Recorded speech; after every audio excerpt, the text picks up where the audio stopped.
Hello students and welcome back to this channel. Students, in previous classes हम लोगों ने discuss करी थी कि प्रो राटा एप्लीकेशंस क्या होता है, उसके थ्रू अलॉटमेंट में कैसे हम लोग उसको लास्ट तक एडजस्ट करते हैं, और फॉर फीचर भी होता है, देन फॉर फीचर भी होता है। तो आज हम सीखेंगे कि उसके ऊपर री इशू कैसे करी जाती है, और उससे बचे जो एक्स्ट्रा कैपिटल होता है वो कैपिटल रिजर्व में कैसे ट्रांसफर होती है। ठीक है। मैं एक रैंडम मैथ्स को पिक करूंगा, ये हर एक बोर्ड्स के अंदर रिलेट करेगा, और आप जरूर इसको इनिशियल स्टेजेस के अंदर वीडियो के आप देख सकते हैं। चलिए शुरू करते हैं।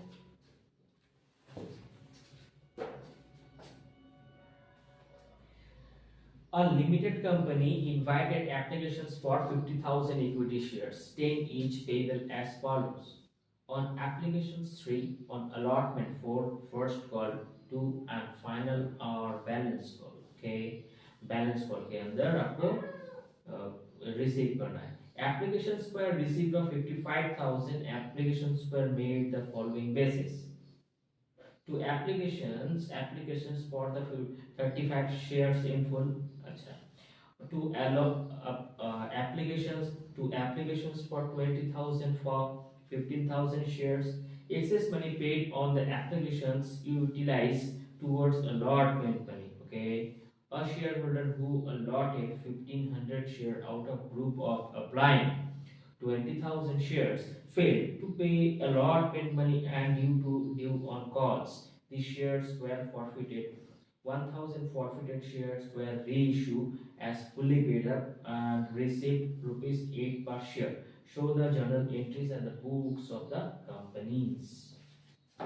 Okay, चलिए जल्दी से हम लोग इसको समराइज कर लेते हैं कि एक लिमिटेड कंपनी था करके उन्होंने एप्लीकेशंस रिसीव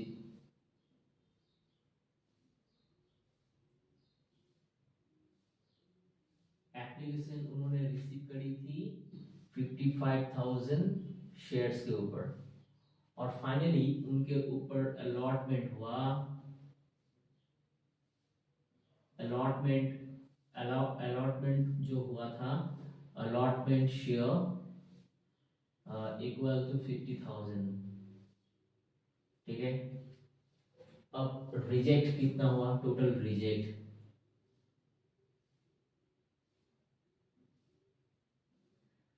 हुआ आपका यहाँ पे 5,000 shares application has been rejected, क्योंकि कंपनी के पास 50,000 से ज्यादा शेयर्स देने को थे ही नहीं, सो that is why 5,000 applications were rejected. तो ये हमारा कुछ बेसिक एलिमेंट्स निकल के आता है, और हर एक जो शेयर्स है उसका वैल्यूएशन ₹10 करके है पर शेयर के हिसाब से। उन्होंने अपना कॉल को 342 3 4 एंड 2 और बैलेंस इस तरह से रखा। Applications allotment first call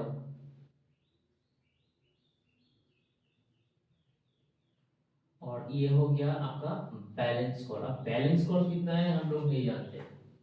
balance call यहाँ पे जो है, तो 3, यहाँ पे कोई प्रीमियम नहीं था, तो दैट इज वाई 7 8 9 और 1, तो यहाँ पे बैलेंस ऑन कॉल होगा। ठीक है, यानी फाइनल कॉल हम मान के चलते हैं।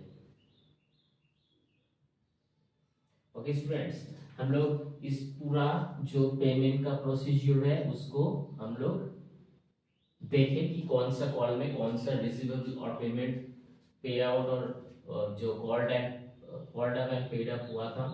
ओके, चलिए, तो एप्लीकेशंस के बाद सब ओके चल रहा था। अलॉटमेंट में कोई एक जन आया, कोई एक जन जिन्होंने 500 शेयर्स को फेल कर दिया। ठीक है, 500 शेयर्स को उन्होंने फेल करी अलॉटमेंट के अंदर। सो उसके बाद एज यूजुअल जो होता है, कंपनी हैज टू डिसीजंस कि this 1500 shares will be fully, मतलब इसको फॉरफिटेड करा जाएगा, और उनमें से 1000 जो शेयर्स होगा तो उनको फुल्ली पेड के अंदर 8 रुपये प्रति शेयर के हिसाब से बेचा जाएगा। ठीक है, तो ये कंपनी का फिलहाल जो कॉन्सेप्ट है, इसको करके कंपनी को पूरा ये प्रोसीजर सीक्वेंस को कंप्लीट करना है। चलिए, इससे पहले हम लोग एक सीक्वेंस को देख लेते हैं कि कंपनी एप्लीकेशंस एप्लीकेशंस उसके बाद अलॉटमेंट, देन रिजेक्ट। एक्चुअली हम लोग प्रोरेटा बेस में जब इसको करने की कोशिश करते हैं, हम लोग ये देखते हैं कि एप्लीकेशंस के अंदर उन्होंने 55,000 या व्हाटएवर कुछ अप्लाई किया, क्योंकि एप्लीकेशंस तो जो अलॉटमेंट है उससे ज़्यादा आनी ही है। तो यहाँ से हम लोगों को वो जो सूत्र एक्चुअली क्लू मिलता है जो हमें प्रोराटा करने को, मतलब यहाँ पे इनवाइट करता है, और प्रोराटा के बेस ही प्रोराटा के सूत्र को अप्लाई करते हुए जो सॉल्यूशंस है वो कंपनी हमसे डिमांड करती है। ठीक है, so that is why company 55,000 applications receive करी, उसके बाद कंपनी से देना चाहता है 50,000 अलॉटमेंट, क्योंकि कंपनी के पास 50,000 देने के लिए है, लेकिन एप्लीकेशंस कितना आएगा ये कंपनी एप्लीकेशंस रिसीव बाद होने के बाद ही बता पाएंगे, क्योंकि एप्लीकेशंस ज्यादा रिसीव होना एक नॉर्मल चीज से होता है। ठीक है, सो यहाँ पे फर्स्ट इंस्ट्रक्शन था फर्स्ट केसेस के अंदर, यहाँ पे फर्स्ट केस के अंदर फर्स्ट 35 एप्लीकेशंस के साथ आप इसमें एप्लीकेशंस के साथ आप फुल अलॉटमेंट दे दीजिए। ठीक है, ठीक है, मतलब फर्स्ट आपके पास अगर 35,000 एप्लीकेशंस है, इनमें से मतलब इन 55,000 के अंदर जो फर्स्ट 35,000 है उनको आप क्या कीजिए, फुल्ली अलॉटमेंट दे दीजिए। So after that fully allotment दे दिए तो यहाँ पे कोई रिजेक्शंस नहीं होगा। ठीक है, अब यहाँ पे 20,000 शेयर एप्लीकेशंस हमारे पास बचता है, और एज यूजुअल 15,000 हमारे पास अलॉटमेंट भी बचता है। अभी भी हमें देने के लिए 15,000 शेयर्स है, लेकिन यहाँ पे बोला गया सेकंड केस में कि 20,000 एप्लीकेशंस, मतलब सेकंड इंस्ट्रक्शन में हमें बोला गया कि अगर आपके पास 20,000 है तो उसमें से आप 15,000 को ही अलॉटमेंट दे दो। ठीक है, और देने के बाद आपके पास क्या होता है, यहाँ पे 5,000 जो शेयर्स है इनको हम लोग रिजेक्ट जो है, इस रिजेक्ट के अंदर हम लोग लाते हैं, यानी इसको रिजेक्ट करते हैं, लिखते हैं रिजेक्ट। लेकिन प्रोराटा कॉन्सेप्ट में तो हम हमें दो चीज मिलता है, तो वन होता है अलॉटमेंट, फुल्ली अलॉटेड। ठीक है, ये होता है फुल्ली अलॉटेड, और यहाँ पे हम लोगों को मिलता है प्रोराटा। ठीक है, तो हम कहाँ पे थे कि 15,000 देने के बाद भी हमारे पास 5,000 एक्स्ट्रा एप्लीकेशंस जो हमें रिजेक्ट करना था, तो ये रिजेक्ट करने के बाद भी ये आधा रिजेक्ट और सिलेक्शंस के बीच फंसे हुए रहते हैं। क्यों? इसका जो सॉल्यूशंस है इसको ही हम लोग प्रोराटा के अंदर कंप्लीट करते हैं, तो इस 5,000 को हम लोग कंप्लीटली रिजेक्ट नहीं करते हैं। सो यहाँ पे क्या होता है, देने के लिए कुछ नहीं है एप्लीकेशंस के अंदर, यहाँ पे भी फुल्ली अलॉटमेंट हो गया, और यहाँ पे जो 5,000 शेयर्स है इसको हम लोग क्या कर रहे हैं, फुल्ली रिजेक्ट।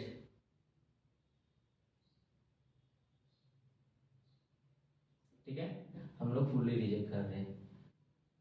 ठीक है, तो हमें क्या सीक्वेंस मिल के आता है, ये जो कॉन्सेप्ट है ना, इसके बाद जो ये कॉन्सेप्ट हम लोग समराइज करते हैं तो यही मेन होता है। इसमें आपको पता चल जाता है कि एक्चुअली प्रोरेटा ग्रुप में कितने को हम लोग बुलाने वाले हैं, और नेक्स्ट कंप्लीटली अलॉटमेंट किस किस को मिलने वाला है। ठीक है, सो यहाँ पे फिर से देख लेते हैं 35,000 का ग्रुप में 35,000 का ग्रुप में हमें 35,000 फुल अलॉट होता है।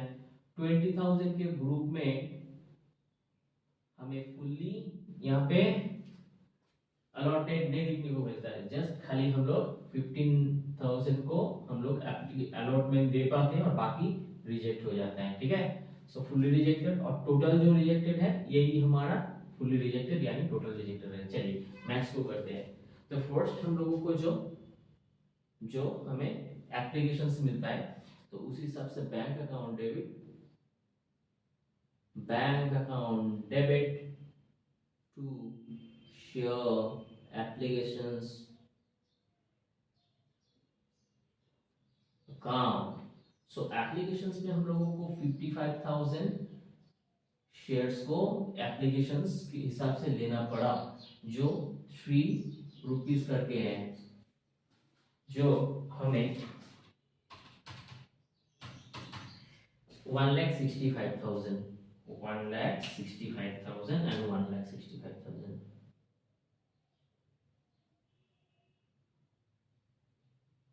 ठीक है, इनको तो हम लोग रिसीव करी। देन हमें यहाँ से 50,000 को अलॉटमेंट में ट्रांसफर करना है। So share applications account will be debit to share allotment। Okay, so इनमें से फिर हम लोगों को 50,000 शेयर्स को ही प्रायोरिटी देना पड़ेगा अलॉटमेंट के अंदर, यानी 1,50,000 और 1,50,000। स्टूडेंट समझ में आया? और आप यहाँ पे जरूर निरीक्षण डालते जाइए, मैं इसको डायरेक्टली कर रहा हूं, आप इसमें जरूर निरीक्षण देते जाना। ठीक है, चलिए। सो देन हम लोग इसके अंदर जो एक्स्ट्रा एप्लीकेशन रिसीव आएगा तो उनको हम लोग क्या करेंगे, हम लोग रिफंड कर देंगे। ठीक है, रिफंड करेंगे अभी। तो रिफंड का जो जनरल्स होगा वो क्या होगा, share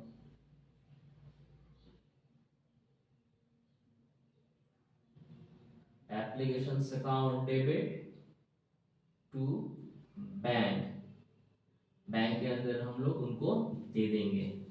so the amount will be 5,000 into, हम लोग रिसीव करी थी 3 रुपीज करके, सो 15,000 और 15,000। ठीक है, देन हम लोग जो एप्लीकेशंस है हम लोग इस टोटल जो प्रोसीजर है इनको हम लोग पूरा किए। ठीक है, इन देन नेक्स्ट एप्लीकेशंस के बाद आता है हमारा अलॉटमेंट। अलॉटमेंट के अंदर हम लोग अभी कॉल देंगे। ठीक है, so the journal will be share allotment account will be debit to share capital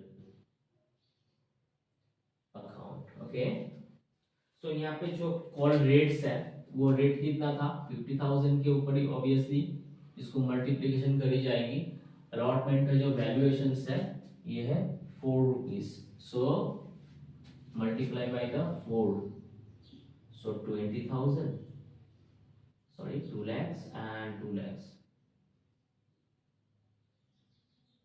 okay, so यहाँ पे हम लोगों को अलॉटमेंट के अंदर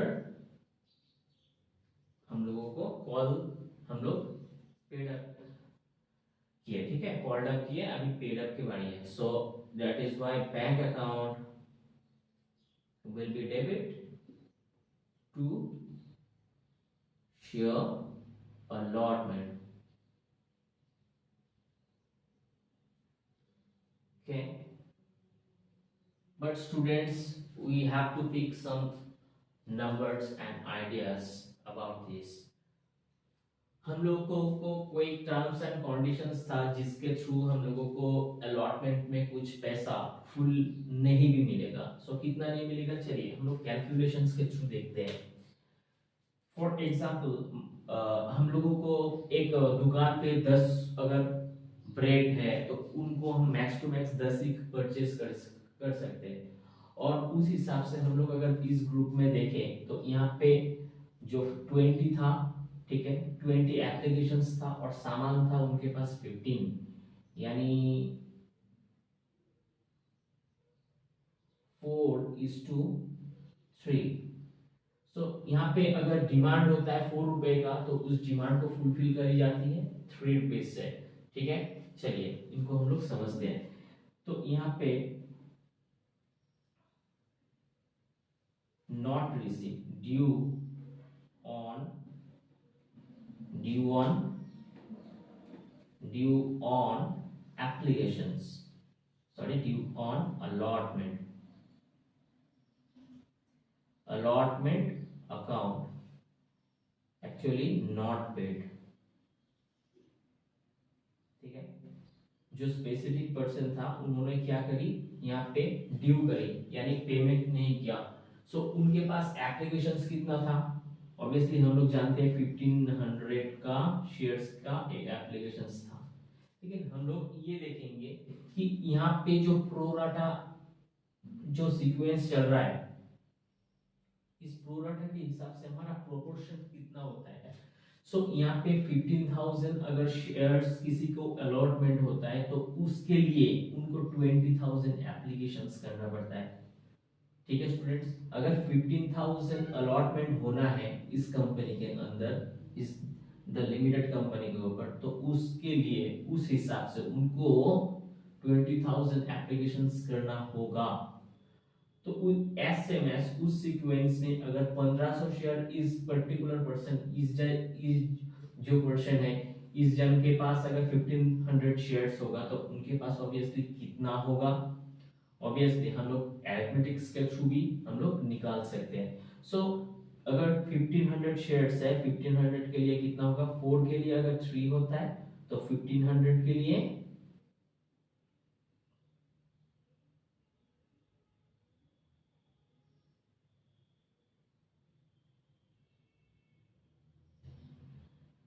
सो 1500 के लिए यानी हम लोगों को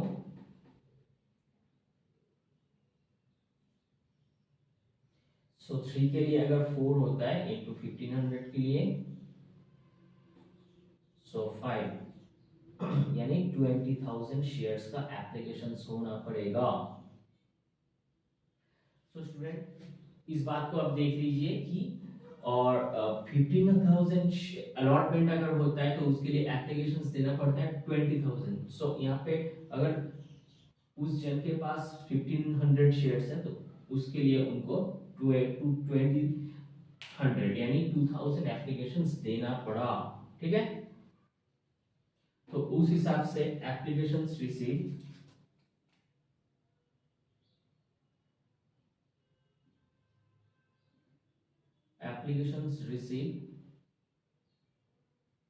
हम लोग लिखेंगे यहाँ पे 2000 शेयर्स इनटू यहाँ पे 3 रुपीज करके, यानी 6,000 रुपीज हमें यहाँ पे रिसीव करने को देखा, हम लोग रिसीव करी। तो यहाँ से लेस होता है, यहाँ पे जो लेस होता है ड्यू ऑन अलॉटमेंट अलॉटमेंट में ड्यू कितना होता है, मतलब उन्होंने पैसा कितना नहीं दे रहा है। सो उनके पास अलॉटेड तो 1500 ही हुआ। ठीक है, 20,000 एप्लीकेशंस रिसीव होने के बाद 1500 ही सिर्फ और सिर्फ एप्लीकेशंस हो पाई। तो उस हिसाब से जो उनका अलॉटमेंट का वैल्यूएशन था वो था 4 के लिए 3 रुपीज यानी 3। ठीक है स्टूडेंट्स, यहाँ पे 4 रुपीज था अलॉटमेंट में। आपका क्वेश्चन आता है कि आ सकता है कि यहाँ पे सर आप अलॉटमेंट में 3 क्यों करी, क्योंकि यहाँ पे जो कंपनी है कंपनी ने डिसाइड करी कि 4 रुपए का जो रेटिंग्स है वो 3 रुपीज की तरफ वो एप्लीकेबल होगा, यानी प्रो रेटा होने के बाद उस शेयर का अलॉटमेंट का जो वैल्यूएशन है वो 3 रुपीज हो जाएगा। आप इसको बार बार इसको रिवाइंड करके देख लीजिए, आपको इजीली समझ में आ जाएगा, ठीक है। सो 45,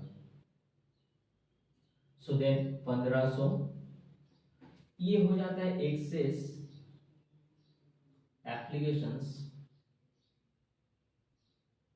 मनी, एक्सेस एप्लीकेशन मनी, ठीक है, ये हो जाता है एक्सेस एप्लीकेशंस मनी। स्टूडेंट समझ में आया? चलिए, तो इनको हम लोग एप्लीकेशन से किए। अब due on allotment, due on allotment, तो यहाँ पे 1500 शेयर ही अलॉटेड हुआ था, और एलोटेड का जो एक्चुअल वैल्यू था वो कितना था, वो 4 रुपीज करके था, ठीक है। क्योंकि प्रोरेटा में ये जो 5000 शेयर्स है, इसको एडजस्ट करने के बाद ये 3 रुपीज हो जाता है, हम लोग 3 रुपीज उसको देखें, ठीक है। एप्लीकेशंस के बाद जो अलॉटमेंट आया उसको देखें, लेकिन ये जो एप्लीकेशन अलॉटमेंट का जो वैल्यूएशन था ये टोटल ही 4 रुपए करके था, ठीक है। तो that is why 6000 will be here. Now less,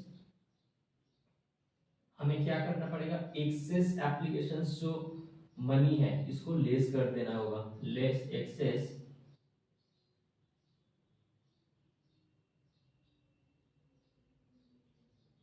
money. तो यहाँ पे access applications money 1500,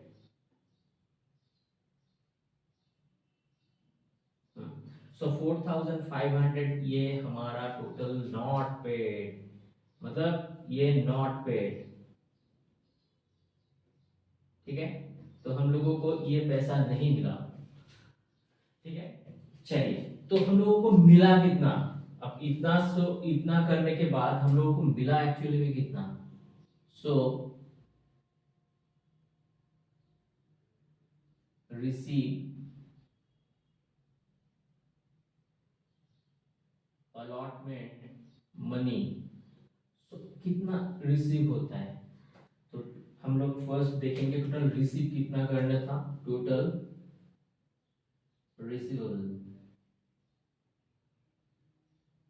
total receivable कितना था, हम लोगों को 15, टोटल जो अलॉटमेंट एक्चुअली जो कॉल था उस कॉल के अंदर 50,000 शेयर्स को हम लोगों को रिसीव करना था, सो दैट इज व्हाई 4, जो कॉल अलॉटमेंट का जो कॉल है यहाँ पे 4 है, ठीक है।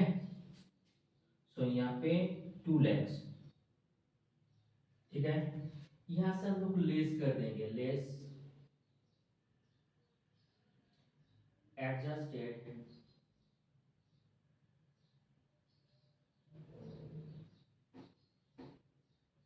ऑन प्रोराटा,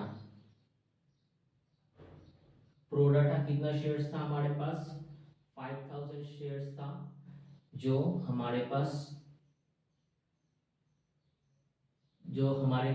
एडजस्ट होता है 3 रुपीज के हिसाब से, सो 15,000, ठीक है, लेस यहाँ पे not paid on allotment, not paid on allotment 4,500, सो देखते हैं यहाँ पे, सो 20,000 minus 15,000, 2 lakhs minus 15,000, okay, minus 4.00, यानी यहाँ पे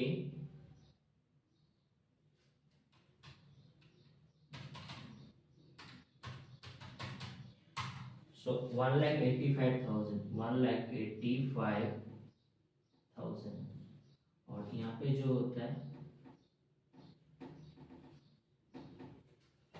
माइनस, सो 1,80,500, ये जो पैसा है ये हमारे पास रिसीव नहीं होता है, मतलब ये रिसीव होता है, ये हमारे पास रिसीव होके आता है, ठीक है।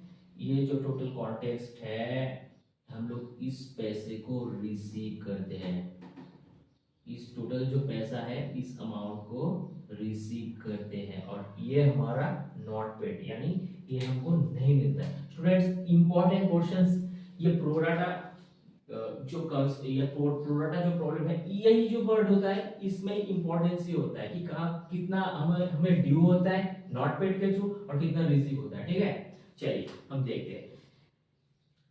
तो यहाँ पे रिसीव होता है, रिसीव कितना होता है, तो हमारे हमारे पास ऑब्वियसली यहाँ पे 1,80,500 रुपीज रिसीव होता है। जो इस जो पैसा है, इस पैसा हमें मतलब कब मिलता है, यानी हम लोग अलॉटमेंट के थ्रू 3 रुपीज के हिसाब से इंटू 3 रुपीज के हिसाब से अगर ये पैसा को हम लोग देखेंगे तो हमारे पास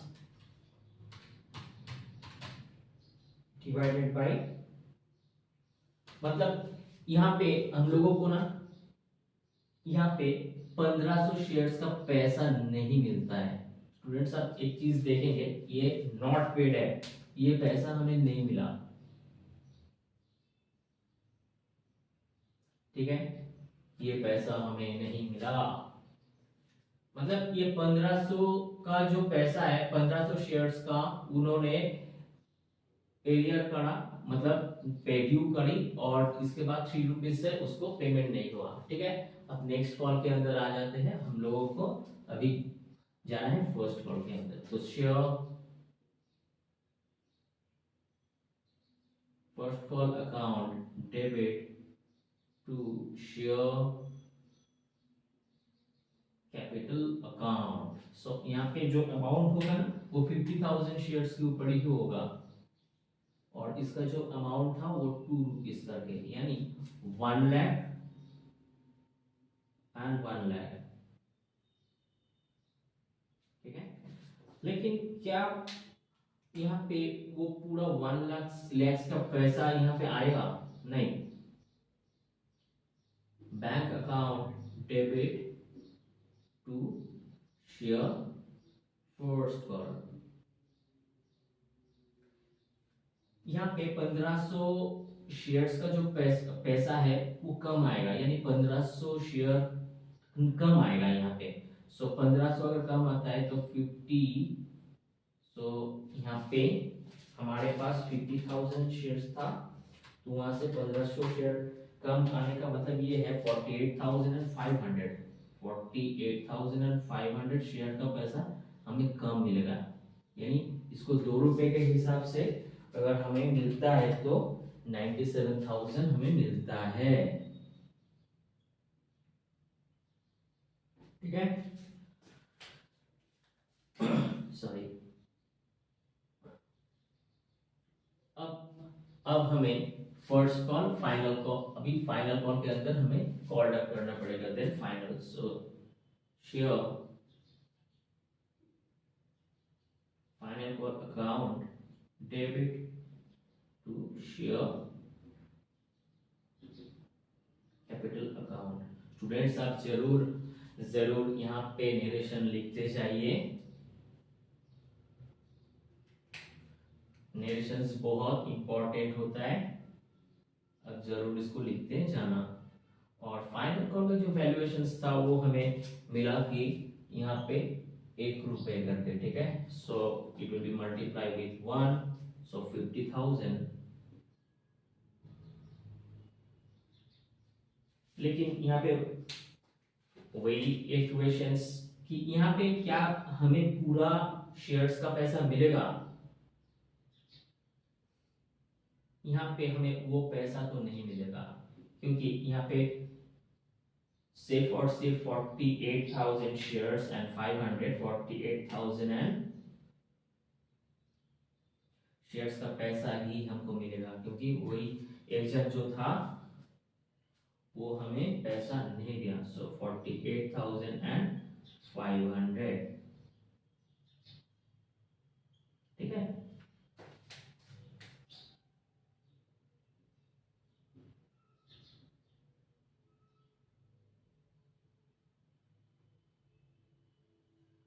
चलिए, तो हमें यहाँ पे भी नहीं मिला, यहाँ पे भी 1500, यहाँ पे जो, यहाँ पे भी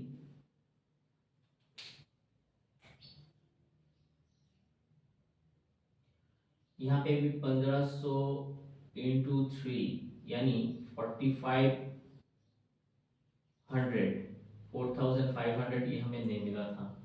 यहाँ पे भी 1500 शेयर्स मल्टीप्लाई बाय द 2 यानी 3000 नॉट पेड। ठीक है, ये भी नहीं रिसीव हुआ था। यहाँ पे भी 1500 शेयर का जो 1 रुपए से लेना था 1500 रुपए, ये भी नॉट, ये हमें भी नहीं मिला था। ठीक है, अब कंपनी बोलता है कि यहाँ पे यहाँ का जो 3 पोर्शंस के अंदर हमें नहीं मिला। एक्चुअली हम लोग पिक कर सकते हैं इसको, इसको एंड इसको। इस तीनों फॉर्मेशंस के अंदर हमें पहले इनको फॉरफीचर करना पड़ेगा। ठीक है, तो फॉरफीचर जब करेंगे तब क्या होगा,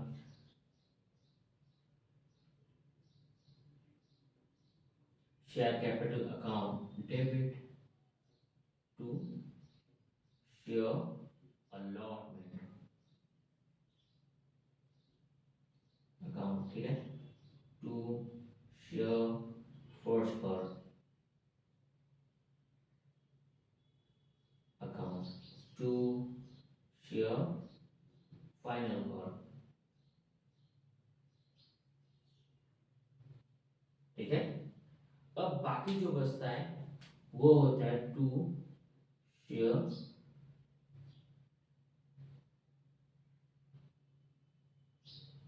फॉरफीचर अकाउंट। तो स्टूडेंट्स हम लोग जानने की कोशिश करते हैं कि यहाँ पे कैलकुलेशंस कैसे होता है। टोटल शेयर कैपिटल था यहाँ पे 1500 और जिसका वैल्यूएशन था 10 यानी 15000।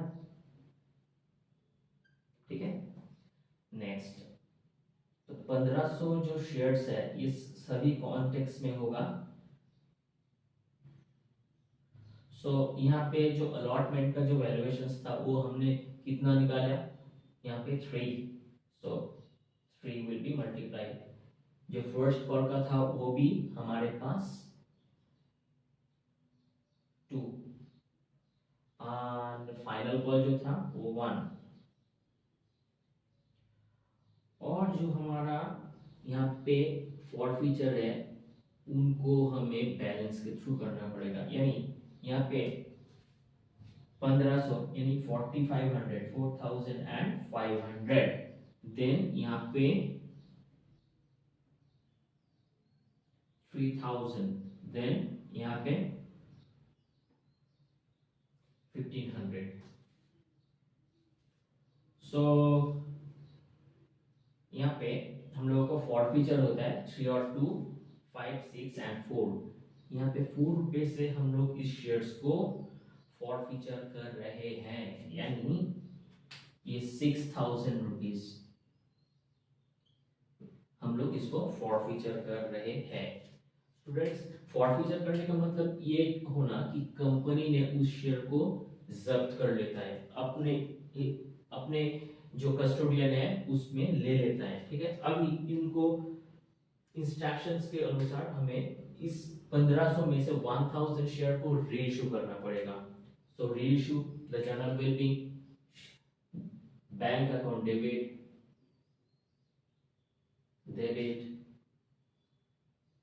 Share forfeiture account debit to share capital account। इस रीइश्यू का जो फंडामेंटल्स था वो था बैंक अकाउंट डेबिट, यानी इनमें से सिर्फ और सिर्फ 1000 शेयर्स को ही कंपनी फुली पेड के अंदर 8 रुपए प्रति शेयर के हिसाब से फुली पेड कर सकता था। लेकिन कंपनी का जो फॉरफीचर हुआ 1000 शेयर्स के ऊपर वो 2 रुपए करके हुआ। और यहाँ पे जो 1000 शेयर्स था उनका टोटल बेस कैपिटल मतलब टोटल शेयर कैपिटल वैल्यू कितना था, 10 रुपए प्रतिशत। 10 रुपए प्रतिशत था, लेकिन कंपनी ने उसको 8 में बेचता है, यानी 2 रुपीज का लॉस बुक करता है। और वो जो लॉस होगा ना, ये हमारा जो शेयर, ये जो हमारा जो यहाँ पे शेयर फॉरफीचर है, इसमें से हम लोग एडजस्ट करेंगे। यानी ये 4 रुपीज जो पर शेयर के हिसाब से हमें लाभ हुआ था, यहाँ पे 2 रुपए हमें यहाँ पे एडजस्ट करना पड़ रहा है, यानी री यूज में लाना है। और कंपनी के पास 2 रुपए पर शेयर अभी बचता है। ठीक है, सो यहाँ पे हम लोग इसको लिख देते हैं कि 8,000, देन 2,000,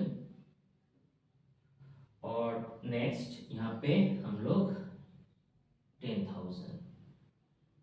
ठीक है, स्टूडेंट समझ में आया? ये हम लोग रीइश्यू जब करी तो सिर्फ और सिर्फ इसको हमने रीयूज किया। ठीक है, जो अभी बड़ा बड़ा शेयर्स क्या करेगा, उसको तो बेचेंगे तो कुछ पैसा कंपनी के पास आएगा, चलो लॉस में ही बुक कर देते हैं, इसको 8 रुपए में बेचते हैं, तो 2 रुपए यहाँ पे लॉस होता है। इस लॉस को हम लोग उस फॉरफीचर से, मतलब पहले की शेयर में जो प्रॉफिट हुआ था उससे घाटा कर रहे हैं, तो हमारे पास अब 2 रुपए बचता है। अब 2 रुपए जहां बचता है आप उसको कैपिटल रिजर्व के अंदर ट्रांसफर कीजिए। ठीक है, so journals will B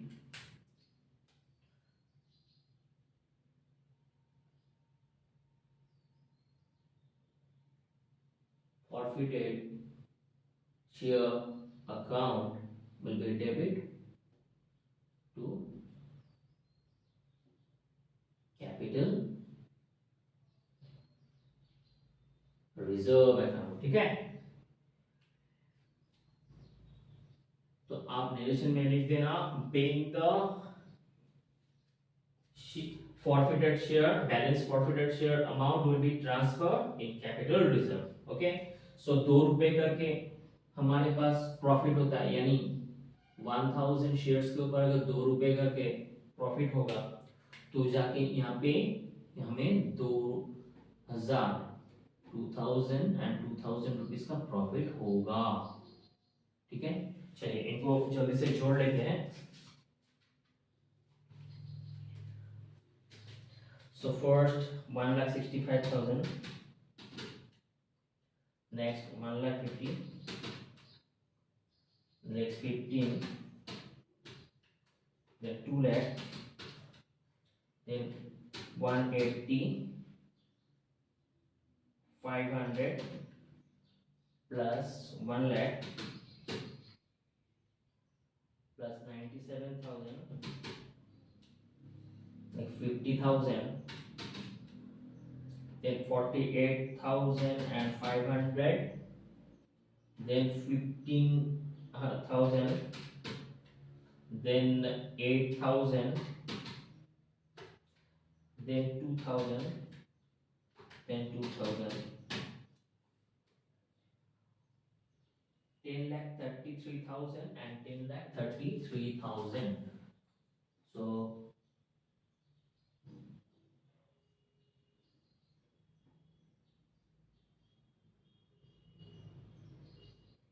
students हम लोग इसको जोड़ रहे हैं, 10,33,000 एंड 10,33,000। अब जल्दी से इसका स्क्रीनशॉट ले लो। चलिए स्टूडेंट्स, इस पोर्शन में हम लोगों को देखने को मिलता है कि अलॉटमेंट जो होता है, अलॉटमेंट के अंदर फील्ड होता है, और उस हिसाब से हम लोग प्रोपोर्शंस के हिसाब से एडजस्ट करते हैं इस अमाउंट को। सिर्फ और सिर्फ इसी पोर्शंस में ये पूरा मैथ्स का जो कॉन्सेप्ट है यहाँ पे सीमित है। आप इसको ना बार बार रिवाइंड करके देखो और आपको जरूर समझ में आएगा। और पहले की मैथ से इस जो एक मैथ से ये टोटल डिफरेंट है, आपको एक बेहतरीन एक्सपीरियंस मिलेगा। अगर कहीं पे भी समझने में कुछ भी प्रॉब्लम हो तो you can write on the comment box, और आप ज़रूर इसको लाइक कीजिए, इस वीडियो को शेयर कीजिए और सब्सक्राइब कीजिए, और बने रहिए इस चैनल पे। अभी के लिए इतना ही, थैंक यू।